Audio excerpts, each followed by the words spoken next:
Нурес каналында жаңылыктар топтому. Акыркы сааттардагы жаңылыктар менен таанышып алыңыздар. Биздин каналга жазылып, видеого лайк басып, жаңылыктар менен өз убагында кабардар болуп туруңуздар.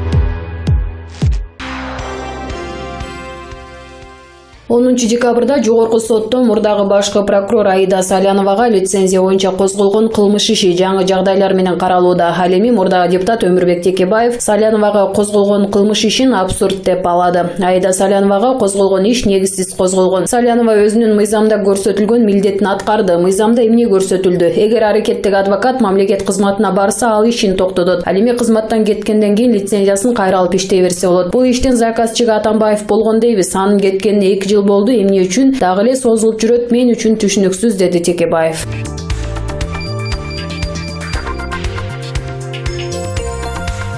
Кече 10 декабрда президенттин катышуусунда соттук реформа боюнча кеңештин кезектеги жыйыны өттү. Анда жогорку кеңештин депутаты Тынчтык Шайназаров президентти сындагандарга укук коргоо органдары жооп бериши керек деген пикирин айтты. Ал кээ бир саясатчылар, эксперттер соттук реформа ишке ашпады, максатына жеткен жок деп мамлекет башчыга да баа бере турган бейбаштыкка күбө болгонун билдирди. Мындан улам Супер KG порталы депутат президентти сындоону бейбаштык деп атап, ажоону сындагандарга каршы укук коргоо органдарын жооп берүүгө чакырды. Мындай чакырык жарандардын пикирин эркин билдирүү конституциялык укугуна каршы келбейби деген соол салды. Укук коргоочу Динара Ошрахунова депутаттын сунушу туура эмес, конституцияга каршы келет деген пикирде. Мамлекеттик органдар баары тең жарандардын сын пикирлерин укканга милдеттүү. Бийликте отургандар жарандардын сын пикирлерин ачык укканга даяр болушу керек. Эгерде сын пикирлер айтылбаса, анда мунун баары тең жүрүп отуруп нааразычылык жаратат. Ошондуктан демократиялык процедуралар бар. Бийлик жакса да, жакпаса да жарандардын ой пикирин угушу зарыл. Депутаттын сунушу демократиялык өлкөнүн принциптерине туура келбейт. Ал сөзүнөн жаңылды. Сын пикирлер айтылганда гана иштер оңолуп, көйгөйлөрдү чечкенге шарт түзүлөт, дейт Ошрахунова.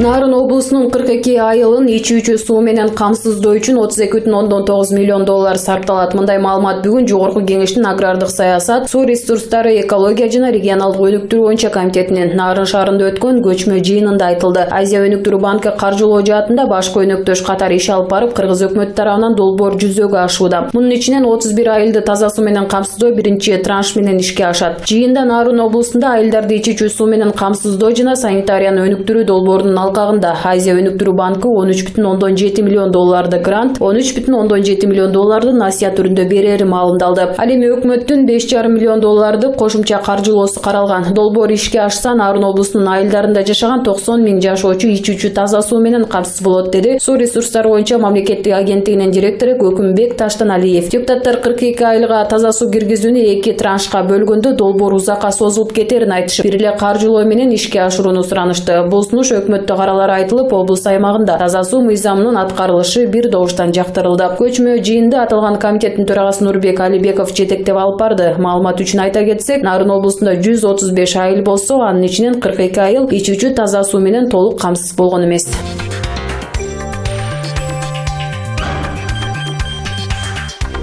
Жактоочулар кылмыш иши саясий себептер менен козголгондугун айтып чыгышты. Кыргызстандын юристтери жогорку сотко экс-башкы прокурор Аида Салянованын 2010 жылы Алексей Елисеевке мыйзамсыз адвокаттык лицензия бергени боюнча кылмыш ишин кайра карап чыгуу өтүнүчү менен кайрылышты.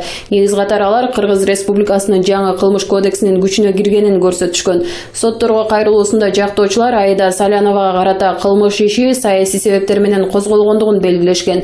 Вести KG сайтына мурдагы башкы прокурор тарапташтары документке 100ден ашык юрист кол койгонун маалымдашты.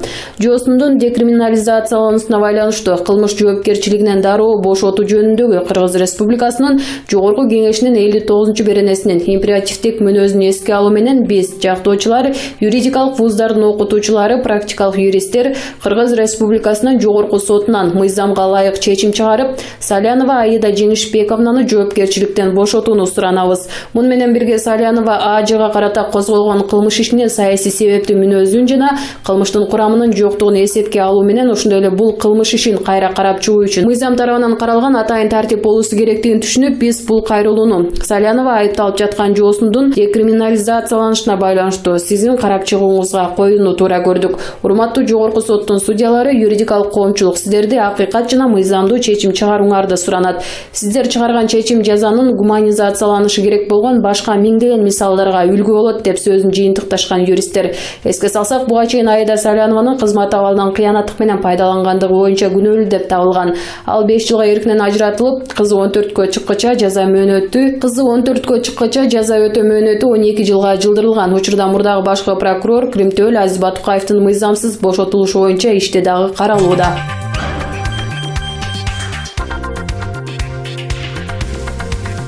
Кече Жогорку кеңештин укук тартиби, кылмыштуулук менен күрөшүү жана коррупцияга каршы аракеттенүү боюнча комитетинин жыйынында Кой-Таш окуясын иликтеген комиссия корутундусу талкууланды. Маселен, эл өкүлдөрүнүн ичинен бирөөдө чакырылган комиссия менен өкмөт мүчөлөрүнө суроо узатпай 15 мүнөттүн ичинде маселени карап жаап коюшту. Депутат Искендер Матраимов суроо береби десе, ал дагы жөн гана сунушун киргизди. Натыйжада вице-премьер-министр Жеңиш Разаков Кой-Таш окуясынан улам эч бир аткаминер кызматтан кетпей турганын билдирди. Мурдагы президент Алмазбек Атамбаев соттук психиатриялык экспертизадан өтүүдөн баш тартты. Бул тууралуу анын адвокаты Замир Жошов билдирди. Ооба, баш тартты, анын баш тартууга укугу бар, деди жактоочу. Ал эми Жогорку кеңештин депутаты Ирина Карамушкина кечээ күнү Атамбаевга комиссия барганын айтып, бирок ал экспертизадан өтүүдөн баш тартып койгонун белгиледи. Ал ошондой эле кылмыш процессуалдык кодекс боюнча айыпталуучу экспертизадан өтүүдөн баш тартууга укуктуу экенин кошумчалады. Бирок бул жерде мындай факт бар: экспертиза жөнүндөгү токтомго 22 октябрда кол коюлуптур. Бирок бизди эч ким кабардар кылган эмес, деди Карамушкина. Эл өкүлү экспертизадан баш тартып коюуга укуктуу болсо дагы өтүп койгонун кошумчалады. Эскерте кетсек, үстүбүздөгү жылдын 7 августунда Кой-Таш айылында УКМКнын атайын даярдыктагы аскери Алмазбек Атамбаевди кармоого аракет кылып, бирок ага мурдагы президенттин тарапташтары каршылык көрсөтүп ишке ашкан эмес. Эртеси 8 августта укук коргоо органдары кайрадан операция жүргүзүп, Атамбаев багынып берген. Бул ишти иликтөө боюнча мамлекеттик комиссия түзүлүп, курамына Жогорку кеңештин депутаттары, өкмөт мүчөлөрү жана коомдук ишмерлер кирген.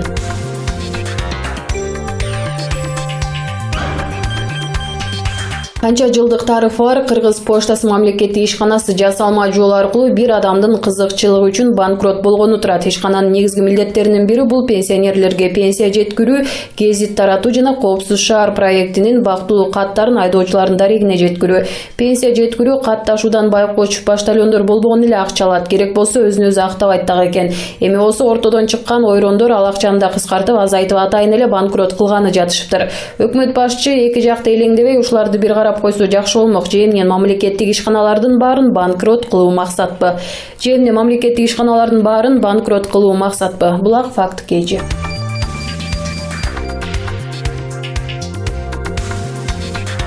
Кой-Таш окуясы боюнча иликтеген мамлекеттик комиссия өкмөт менен башкы прокуратурага бир нече сунуштарды берди. Бүгүн Жогорку кеңештин укук тартиби, кылмыштуулук менен күрөшүү жана коррупцияга каршы аракеттенүү боюнча комитети МАМ комиссиянын корутундусун жалпы жыйындын кароосуна жөнөттү. Комитетке комиссиянын мүчөсү депутат Тынчтык Шайназаров баяндама жасады. Биз окуянын тарыхына үңүлүп, себептерин карап чыктык. Мурдагы президент жана тарапташтары тарабынан болгон УКМКнын жоопкерчилиги каралат. Себеби аларда координация жок болгондуктан кызматкерлер жаракат алып көз жумду. Биз премьер-министрге жана башкы прокуратурага күч түзүмдөрүнүн ишинде кылмыштын белгилери боюнча жоопкерчиликке тартууну сунуштадык, деди Шайназаров. Өкмөткө берилген сунуштар: Алмазбек Атамбаевди тергөө органдарына мажбурлап алып келүүнүн натыйжасында УКМК кызматкерлери каза болгон жана ички иштер органдарынын атайын кызматынын аскерлери, ошондой эле жай тургундар ар кандай жаракат алган. Бул боюнча күч түзүмдөрүнүн жетекчилеринин жана айрым кызматкерлеринин жоопкерчилиги каралсын. Тиешелүү аймакта укук тартибин жана коопсуздукту камсыз кылуу жаатында жергиликтүү органдардын иш аракеттери иликтенсин. Кой-Таш окуясында жаракат алган жарандарга белгиленген тартипте материалдык, медициналык жана башка жардамдар көрсөтүлсүн. Башкы прокуратурага берилген сунуштар: Кой-Таш айылында 7-8 августта болгон окуяларга байланыштуу жазык иштерин ар тараптуу жана объективдүү иликтөө жүргүзүүгө талаптагыдай көзөмөлдөөнү камсыз кылсын.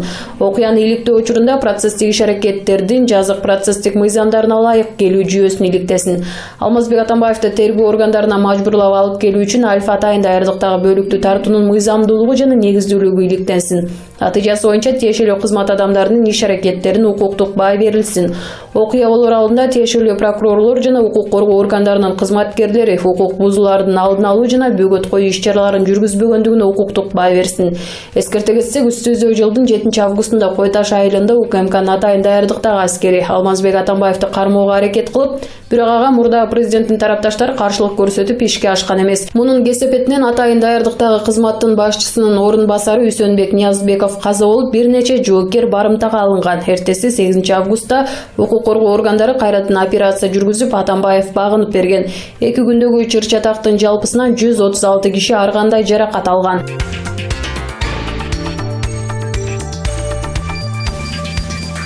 Кашкар Жунушалиев министр болуп келгени артынан жакшы сөз ээрчиген жок. Тескерисинче Ички иштер министрлигинин кызматкерлеринин бетине көө жабылды. Министрдин ишке болгон жөндөмүнүн жоктугунанбы же кызматкерлердин профессионал эместигиненби айтор жасаган иштери боюнча жакшы пикир айтыша элек.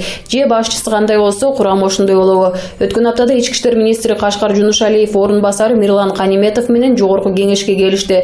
Депутаттар берген суроолоруна тиешелүү жоопту алыша албай же министрдин кулагы жакшы укпай айтор жакшы көрүнүш болгон жок. Министр 23 октябрдагы аэропорттогу адам өлтүрүү боюнча маалымат берип, кылмышка шектүү 2 адам кармалгандыгын, алардан $180 миң акча каражаты алынгандыгын, дагы 2 адам издөөдө экендигин кабарлады. Эске сала кетсек, буга чейин ал өлтүрүлгөн адам акча ташыган курьер экендиги тууралуу маалымат тараган. Бирок Ички иштер министрлиги ошол замат маалыматты башка нукка буруу максатында андай эмес, ал таксист болуп иштейт, жанында $10 миң болгон, бирок ал жанында болгон эмес деген эсибизде. Көп өтпөй эле 21 ноябрда Ички иштер министринин орун басары Каниметов бул иш боюнча башкача бакылдады. Анда өлтүрүлгөн адам таксист эмес, акча ташып иштеген адам экендиги тастыкталганын айтты.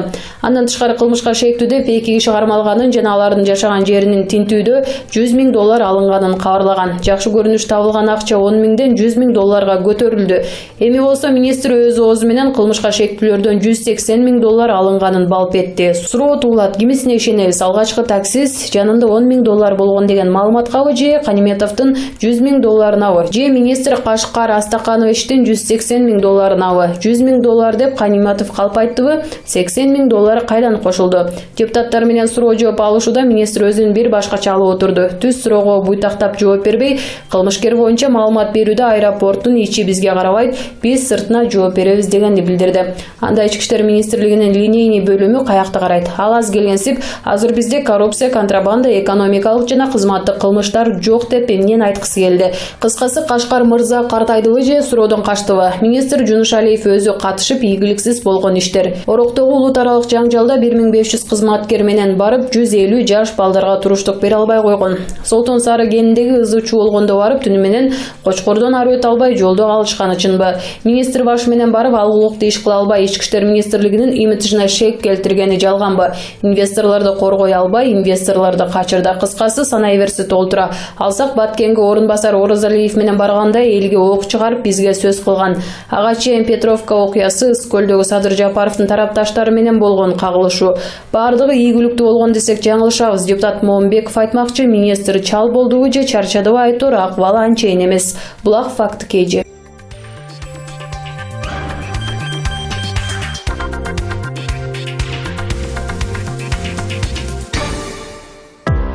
Нурес каналында жаңылыктар топтому. Акыркы сааттардагы жаңылыктар менен тааныша алыңыздар. Биздин каналга жазылып, видеого лайк басып, жаңылыктар менен өз убагында кабардар болуп туруңуздар.